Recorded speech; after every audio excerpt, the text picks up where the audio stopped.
사도행전 16장 3절에서 5절입니다.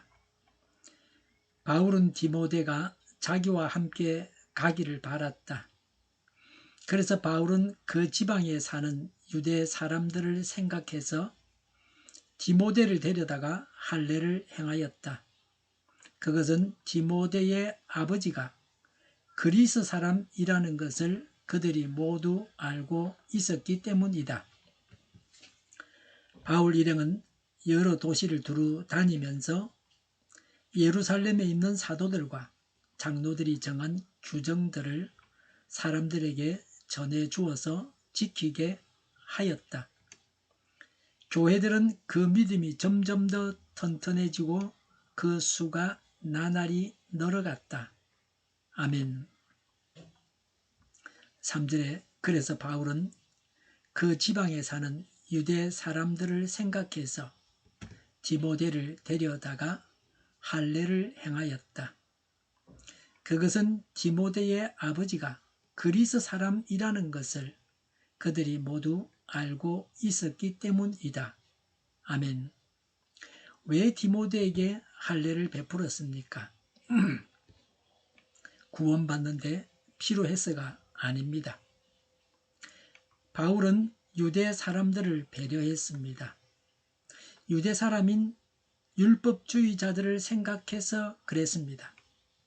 예루살렘 총회에서 할례 논쟁이 일단락되었습니다. 그러나 율법주의자들의 눈치를 봐야 하는 처지였습니다. 바울은 교회의 평화를 위해서 디모데에게 할례를 주었습니다. 그 당시 유대인 중에 할례를 받지 않은 전도자를 싫어하는 율법주의자들이 많았습니다. 사도행전 15장에 예루살렘 총회가 모였다고 했는데 이 총회도 율법주의자들 때문에 개최되었습니다. 율법주의자들과 충돌하지 않기 위해서 디모데에게 할례를 베풀었습니다. 예수님을 믿지만 우리는 할례를 받지 않습니다. 바울은 이방인이 할례를 받을 필요가 없다는 사실을 제대로 알고 있었습니다.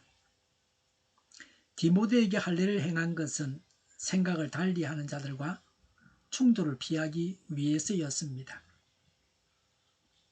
디모데가 복음을 전하는데 장애가 없도록 한 조치였습니다.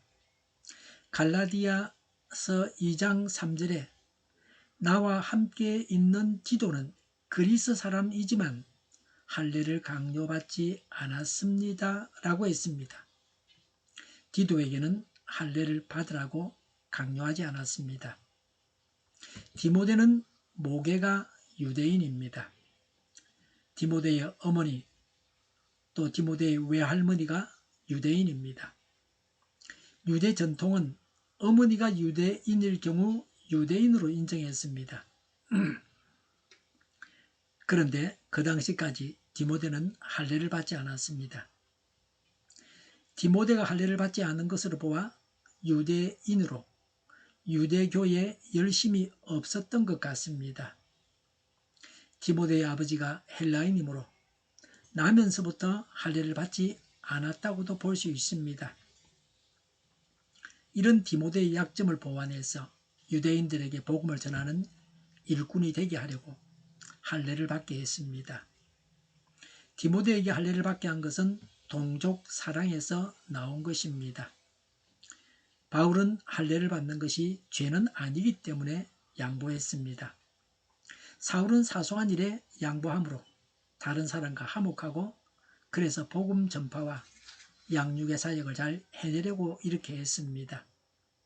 진리를 포기하는 양보는 아닙니다.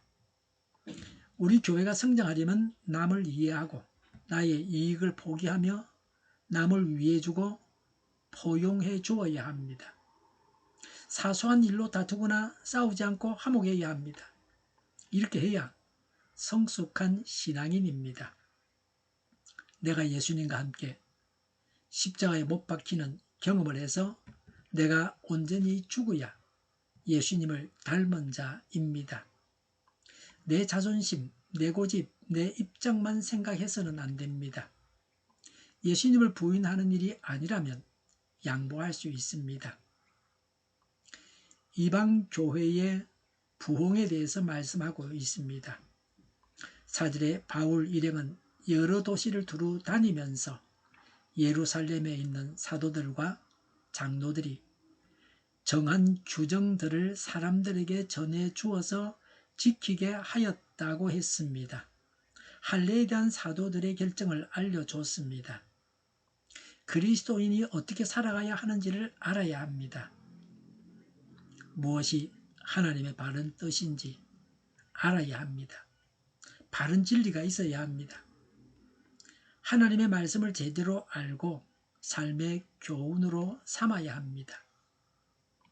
이방인이 구약의 율법을 지켜야 하는가 하는 문제에 대한 하나님의 뜻을 제대로 알고 지키게 될 때에 교회가 부흥했습니다. 그냥 교회만 사람이 몰려오면 부흥입니까?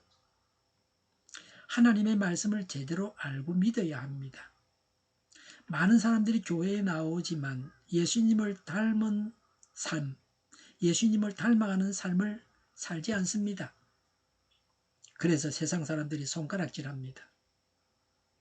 그러다가 교회가 문을 닫아야 합니다. 어떻게 살아가는 것이 그리스도인의 삶인지를 알고 그대로 살아가야 합니다. 그리스도인은 직장생활을 어떻게 하며 가정생활은 어떻게 하며 부모를 어떻게 모셔야 하는지, 남편에게 어떻게 해야 하는지, 아내를 어떻게 대해야 하는지, 사장은 사원을 어떻게 대하고 미혼 남녀의 이성교제는 어떻게 해야 하며 자녀 교육은 어떻게 하며 세상적인 욕심이 생길 때는 어떻게 해야 하는지에 대해서 하나님의 말씀을 알고 실천해야 합니다. 세상이 그리스도인의 빛을 보고 하나님께로 나아오게 됩니다. 우리가 하나님의 말씀으로 훈련을 받아야 합니다. 하나님의 백성답게 살아야 합니다.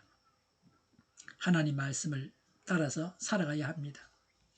높은 자리만 차지하고 하나님의 백성답게 살지 않아서 하나님의 영광을 가리는 자가 되어서는 안 됩니다. 회장이나 높은 자리를 차지하려고 하지 말고 하나님께 영광을 돌려드리는 삶을 살아야 합니다. 5절의 교회들은 그 믿음이 점점 더 튼튼해지고 그 수가 나날이 늘어갔다고 했습니다. 바울의 양육과 전도의 결과였습니다. 이방인의 율법 준수 문제가 해결되어 이방 선교에 많은 결실이 있었습니다. 교회가 부흥한다는 말은 믿는 자의 믿음이 성숙하고 믿는 사람 한 사람이 예수님을 닮아가는 것입니다.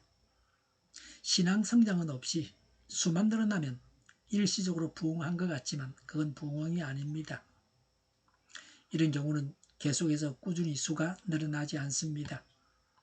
교회에 출석하는 사람 중에 신앙생활을 제대로 하지 않고 믿는 자답게 살지 않는 사람이 많을수록 전도가 되지 않습니다. 교회가 욕을 먹습니다. 그래서 교회가 수적으로 늘어나지 않습니다. 성장은 신자들의 믿음이 성장해서 예수님처럼 살아서 그 결과로 예수님을 믿는 자의 수가 늘어나는 것입니다. 의견이 다른 사람을 배려하고 양보하여 충돌을 피해야 합니다. 이렇게 해서 제자 삼는 사에게 장애를 제거해야 합니다. 우리의 믿음이 자라야 합니다. 예수님을 믿어서 삶이 예수님을 닮아가야 합니다. 이렇게 했을 때에 사람들이 교회를 주목합니다. 그래서 불신자들이 예수님을 믿어서 교회가 성장합니다. 하나님의 뜻이 이루어지게 됩니다. 기도하겠습니다. 의견이 달라도 서로 배려하고 양보하게 하옵소서. 장애를 제거하고 제자를 삼고 성장하고 하나님의 뜻을 이루게 하옵소서. 저희를 불쌍히 여겨주옵소서. 저희를 악에서 구하옵소서. 하나님의 뜻이 이 땅에서도 이루어지게 하옵소서. 저희의 간구에 응답하여 주시옵소서. 기도하기를 쉬지 않게 하옵소서. 저희의 필요를 채워주시옵소서. 오늘도 차고 넘치는 복된 삶을 살게 하여 주시옵소서. 감사와 찬양을 주님께 돌려드리며 예수님의 이름으로 기도하옵나이다. 아멘.